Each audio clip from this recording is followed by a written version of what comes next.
बिस्मिल्लाहिर्रहमानिर्रहीम, अस्सलाम वालेकुम। आज हम भिंडी पकौड़ा बनाएंगे। उसके लिए सुरह मिर्च, हल्दी, अपने खुश्क धनिया पाउडर है, ज़ीरा पाउडर है मेरे पास, नमक है और चाट मसाला है, ये सारे, और ओरिगेनो है।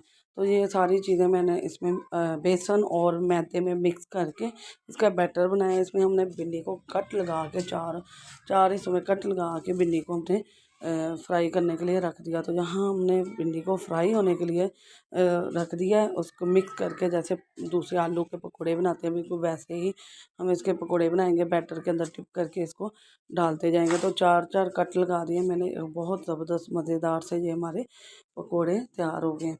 तो मेरी तरफ से सबको जश्न आज़ादी मुबारक। और आज हमारा आज़ादी का दिन था, अल्लाह खैर से गुजरे। तो ये हमारे पकोड़े हो चुके हैं जी तैयार, और इतने मज़े के बने, इतने यम्मी बने। मैं आपको तोड़ कर दिखाती हूँ, ये देखें कितने